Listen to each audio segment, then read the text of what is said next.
Saya akan menjelaskan sifat fisikokimia parameter obat tentang kelarutan. Kelarutan itu sendiri merupakan jumlah maksimum zat terlarut di dalam suatu pelarut atau dalam suatu larutan tertentu. Nah, di sini saya mengambil contoh jurnal dengan judul penyingkatan kelarutan fisetin dengan teknik kosolvensi. Di dalam jurnal ini disebutkan bahwa 40% zat aktif baru yang beredar di pasaran itu kelarutannya sangat rendah. Nah, hal ini menyebabkan potensi farmasi itu perkembangannya terbatas. Kemudian, obat-obat yang rendah ini tentu menyebabkan absorpsi yang lambat dan disolusi yang rendah. Di sini senyawa yang digunakan itu fisetin, di mana fisetin itu merupakan salah satu contoh senyawa yang mengandung flavonoid dengan beragam aktivitas seperti antioksidan alami, antiinflamasi, anti alergi, anti kanker, kardioprotektif dan lain sebagainya. Nah, fisetin ini memiliki bioavailabilitas atau kemampuan kecepatan zat aktif dari suatu produk obat itu setelah diberikan obat tersebut. Nah, itu tuh rendah, bioavailabilitasnya rendah sekitar 10%. Nah, kenapa? Karena kelarutan dalam air itu kecil, sekitar 0,002 mg per mililiter, dan absorpsi yang rendah sehingga pemberian fisetin dalam bentuk sediaan oral dan dermal itu menjadi terbatas. Nah, untuk itu kita perlu meningkatkan kelarutan dari satu zat aktif tersebut. Nah, di mana salah satu faktornya yang dapat mempengaruhi kelarutan suatu zat itu penambahan jenis pelarut tertentu. Karena kelarutan suatu zat itu dipengaruhi oleh polaritas pelarut, di mana pelarut polar akan melarutkan zat-zat yang polar, kemudian sebaliknya. Nah, kelarutan itu juga bergantung pada struktur zat dan seperti perbandingan gugus polar dan nonpolar dari suatu molekul. Nah, ada kalanya zat itu lebih mudah larut dengan pelarut campuran daripada pelarut tunggal. Nah, oleh karena itu, salah satu cara untuk meningkatkan kelarutan obat adalah melalui penggunaan campuran beberapa macam jenis pelarut. Nah, biasanya yang digunakan dalam farmasi itu etanol, gliserin, dan propilen glikol. Nah, penggunaan pelarut campur itu kita biasa menyebutnya dengan kosolven. Nah, kosolvensi ini merupakan metode yang paling efektif dan sederhana, banyak digunakan untuk meningkatkan kelarutan obat yang kurang larut seperti kita akan melarutkan fisetin tersebut. Nah, tujuan dari penelitian jurnal ini itu meningkatkan kelarutan fisetin dengan teknik kosolvensi atau menggunakan beberapa campuran pelarut seperti etanol dan propilen glikol. Nah, jumlah obat tersebut diukur secara kuantitatif dengan menggunakan metode spektrofotometri UV freeze. Adapun metode penelitiannya itu kita yang pertama melakukan pembuatan kurva baku. Nah, di sini hasilnya kurva kalibrasi fisetin dengan medium aquabides dilakukan dengan konsentrasi 4 ppm, 6 ppm, 8 ppm, 10 ppm, dan 12 ppm dengan 3 kali pembacaan. Seri konsentrasi larutan tersebut diukur serapannya dengan spektrofotometri UV freeze pada panjang gelombang maksimum fisetin 361 nanometer. Nah, kemudian dibuatlah kurva regresi linear seperti gambar. Itu dibuat antara konsentrasi absorbansi fisetin sehingga diperoleh persamaan regresi linearnya. Nah, hasil persamaan regresi linear yaitu Y sama dengan 0,0531 X ditambah 0,0116 dengan koefisien relasi atau R sebesar 0,9992. Nah, nilai R ini mendekati 1, artinya terdapat hubungan linear antara konsentrasi dengan serapan. Nah, metode yang kedua itu validasi metode analisis. Nah, ini disajikan hasilnya. Yang pertama itu ada linearitas atau R. Nah, linearitas itu merupakan kemampuan dari metode itu untuk memperoleh hasil uji secara proporsional dengan konsentrasi analit yang diberikan. Nah, di sini nilai R itu 0,9992. Lalu, kemudian penentuan batas deteksi LOD dan batas kuantifikasi LOQ itu dilakukan dengan metode perhitungan, yaitu berdasarkan standar deviasi respon dan kemiringan dari kurva baku tersebut. Nah, standar deviasi respon ini dapat ditentukan berdasarkan standar deviasi Blanco pada standar deviasi residual garis regresi linear atau standar deviasi intercept Y pada garis regresi. Nah, nilai LOD dan LOQ ini menunjukkan kesensitifan dari suatu metode. Semakin kecil nilai LOD dan LOQ, maka semakin sensitif metode yang digunakan. Nilai LOD itu merupakan konsentrasi analit terendah dalam sampel yang masih dapat dideteksi, meskipun tidak selalu dapat dikuantifikasi. Nah, konsentrasi analit terendah dari sampel ini yang masih bisa dideteksi adalah 0,0297 sesuai pada tabel LOD. Selanjutnya, metode yang ketiga itu penentuan kelarutan dengan metode kosolvensi. Nah, pada tabel diperlihatkan hasil pengukuran kadar fisetin terlarut dalam setiap perbandingan kosolven. Nah, di situ serapan fisetin yang terlarut dalam setiap perbandingan pelarut dimasukkan dalam persamaan kurva baku untuk dikonversi menjadi kadar zat terlarut dengan satuan miligram per mililiter. Dapat kita lihat pada tabel. Nah, satuan kadar menyatakan banyaknya miligram zat terlarut dalam setiap mililiter pelarut yang terdiri dari campuran air banding etanol berbanding propilen glikol dengan perbandingan konsentrasi tertentu. Nah, teknik kosolvensi tadi sudah dijelaskan, itu merupakan metode yang sederhana dan sangat efektif untuk meningkatkan kelarutan obat-obat yang kurang larut dalam air, terutama untuk senyawa golongan flavonoid seperti senyawa kita tadi, fisetin. Nah, kosolvensi ini mengurangi potensi kimiawi larutan dengan menurunkan kerapatan ikatan hidrogen air dan menciptakan lingkungan yang kurang polar dalam bulk sehingga molekul obat lebih banyak masuk ke dalam larutan.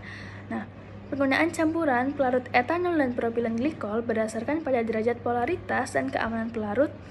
Etanol dan propilen glikol ini termasuk pelarut polar, digolongkan dalam kelas pelarut 3 dengan tingkat toksisitas rendah. Nah, kosolven dengan pelarut air lebih banyak digunakan dalam bidang farmasi untuk pelarutan obat. 3 kosolven farmasi itu yang umum biasanya itu propilen glikol, etanol, dan gliserin. Nah, etanol dan propilen glikol digunakan dalam penelitian ini karena dapat membentuk campuran yang homogen dengan air. Penggunaan campuran etanol dan propilen glikol telah banyak digunakan untuk meningkatkan kelarutan beberapa obat seperti obat antidiabetes, etorisokib, soksib, dan flavonoid krisin. Nah, sesuai komposisi dari beberapa pelarut campuran yang digunakan pada tabel, itu kita bisa lihat bahwa kelarutan fisetin semakin besar jumlah etanolnya, maka kelarutannya semakin meningkat. Dan dengan propilen glikol itu semakin menurun jumlah propilen glikol, maka kelarutannya juga menurun. Kita bisa lihat kelarutan fisetin dengan jumlah paling tinggi itu sebesar 206,002 mg per mililiter. Ditemukan pada komposisi air banding etanol berbanding propilen glikol 60 berbanding 25 berbanding 15. Hal ini disebabkan oleh beberapa hal, salah satunya adalah konstanta dielektrik. Masing-masing pelarut menurun sehingga dapat meningkatkan kelarutan. Hal ini terjadi karena adanya fungsi dari polaritas relatif zat terlarut dan pelarut. Polaritas pelarut itu merupakan faktor penting dalam mengatur kelarutan obat. Nah, hidrofobisitas pelarut juga menunjukkan bahwa kelarutan meningkat dengan adanya pelarut hidrofil. Nah, peningkatan kadar etanol menyebabkan terbentuknya interaksi ikatan hidrogen lebih besar dengan obat sehingga dapat meningkatkan kelarutan. Jadi, semakin tinggi komposisi etanol yang digunakan dari pelarut campur tersebut, maka kelarutannya akan meningkat karena interaksi ikatan hidrogen tadi lebih besar dengan obat. Nah, kita bisa lihat struktur kimia dari fisetin. Di sini, fisetin ini memiliki pasangan elektron bebas di mana terdapat pada atom oksigen gugus hidroksil dan karbonil sehingga dapat berinteraksi dengan atom hidrogen membentuk ikatan hidrogen dengan gugus fungsi proton akseptor pelarut. Nah, sesuai dengan yang tadi, semakin tinggi tingkat kadar etanol maka menyebabkan terbentuknya ikatan hidrogen lebih besar dengan obat. Nah, hal ini tentu berhubungan dengan pasangan elektron bebas dari fisetin tersebut yang dapat berinteraksi dengan atom hidrogen membentuk ikatan hidrogen. Maka fisetin ini bisa ditingkatkan kelarutannya melalui metode kosolvensi dengan menggunakan beberapa pelarut campuran seperti etanol dan propilen glikol. Baik, di sini saya akan menjelaskan koefisien partisi dalam parameter obat. Koefisien partisi ini merupakan parameter hidrofilisitas dan lipofilisitas suatu zat. Nah, di sini terdapat ringkasan proses yang harus dilewati oleh obat. Nah, yang pertama mulai dari bentuk sediaannya. Kemudian terdapat 3 proses, yaitu pada proses yang pertama, proses liberasi ini terjadi lepasnya obat dari matrik-matrik pembawa, atau zat itu lepas dari matrik yang mengikat suatu tablet. Nah, kemudian masuk ke tahap yang kedua, yaitu tahap disolusi, di mana terjadi terlarutnya suatu solut dalam solvent tertentu sehingga menjadi solusian. Nah, setelah itu masuk ke tahap absorpsi, di mana setelah obat menjadi larutan, kemudian masuk ke tahap absorpsi ini, yaitu tahap obat dari saluran pencernaan masuk ke dalam sistem sirkulasi tubuh melalui membran biologis. Nah, koefisien partisi ini penting dalam proses absorpsi obat karena berperan dalam proses berjalan obat menuju tubuh untuk menghasilkan efeknya. Selanjutnya di sini setelah zat obat itu terlarut dalam larutan atau terdisolusi di dalam saluran pencernaan, kemudian masuk ke membran biologis. Nah, pada membran biologis ini koefisien partisi ini berperan bukan hanya pada saat proses absorpsinya saja, namun berperan juga pada proses transport obat. Nah, proses transport obat di sini itu terbagi menjadi 2, yaitu terdapat transport aktif dan transport pasif. Nah, namun setelah obat itu diabsorpsi kemudian masuk ke dalam sistem sirkulasi, maka akan tersebar di berbagai jaringan. Nah, penyebaran atau distribusi obat ke dalam jaringan-jaringan sel ini sangat dipengaruhi oleh koefisien partisi. Nah, koefisien partisi ini salah satu parameter penting dalam konteks transportasi obat dalam tubuh adalah jenis transport pasif. Nah, transport pasif ini adalah mekanisme di mana obat itu masuk tanpa menggunakan energi, hanya mengandalkan perbedaan peralihan konsentrasi yang besar. Koefisien partisi di sini menjadi ukuran apakah suatu obat itu bisa dideliverikan ke dalam targetnya atau tidak. Nah, dengan cara menghitung derajat hidrofilisitas atau lipofilisitas atau koefisien partisi dari obat tersebut. Selanjutnya, prinsip dari partisi di sini yaitu afinitas atau ketertarikan senyawa pada fase tertentu. Nah, di sini terdapat gambaran afinitas dalam kimia fisis itu dapat diuji secara in vitro dengan melakukan tes apakah zat tersebut akan lebih suka ke air atau ke larutan organik. Nah, di dalam tubuh kita itu dihalangi suatu batas, yaitu terdapat membran biologis.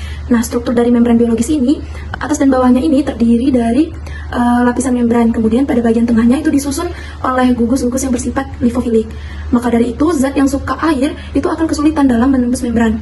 Jadi, koefisien partisi ini sangat penting untuk dikarakterisasi, untuk melihat potensi dari obat apakah perlu dimodifikasi agar obat mudah menembus membran. Namun perlu juga diwaspadai jika obat terlalu mengandung lipofilik, itu akan sukar larut pada saat di dalam tubuh atau pada proses sebelum proses partisi ini. Maka dari itu, obat perlu juga sifat hidrofilik. Nah, yang tepat itu adalah dengan adanya keseimbangan antara hidrofilisitas dan lipofilisitas dari obat tersebut. Baik, selanjutnya di sini saya mengutip jurnal yang berjudul Analisis Hubungan Koefisien Partisi dengan Permeabilitas Ibuprofen, Ketoprofen, dan Penoprofen. Di sini terdapat struktur bahan senyawa ibuprofen, ketoprofen, dan penoprofen. Nah, di sini dilihat dari nilai pKa-nya itu pKa ibuprofen 5,3, pKa ketoprofen 4,45, dan pKa penoprofen itu 4,9, dimana sama-sama senyawa asam lemah. Nah, selanjutnya di sini ada tabel koefisien partisi semu dari hasil percobaannya, di mana terdapat 3 senyawa tadi, yaitu senyawa ibuprofen, ketoprofen, dan penoprofen. Nah, di sini dibandingkan pada pH 7, 9, dan pH 10.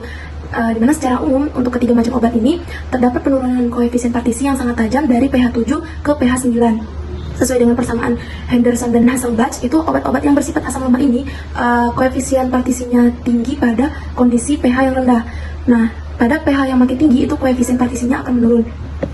Selanjutnya dapat diprediksikan bahwa absorpsi obat tersebut akan baik pada saluran cerna dengan pH rendah, tetapi akan kurang baik terabsorpsi pada saluran cerna yang pH-nya tinggi. Kemudian pada tabel yang kedua itu hasil perhitungan koefisien partisi intrinsik.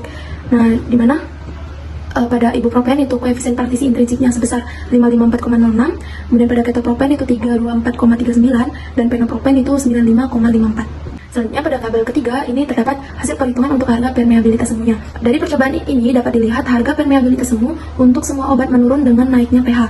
Ini berarti absorpsi obat dalam usus semakin berkurang dengan naiknya pH. Penurunan absorpsi ini memang tidak semata-mata hanya akibat kenaikan pH. Masih banyak faktor lain termasuk faktor fisiologis dalam hewan percobaan yang digunakan. Nah, hal ini terlihat dari penurunan yang tidak setajam penurunan pada percobaan koefisien partisi tadi. Namun demikian, dari hasil ini sudah dapat diketahui bahwa memang apabila koefisien partisi semu kecil, maka permeabilitas semu juga akan kecil. Ini berarti absorpsi pun akan kecil. Dengan kata lain, obat yang memiliki koefisien partisi kecil itu akan sulit diabsorpsi dalam saluran cerna.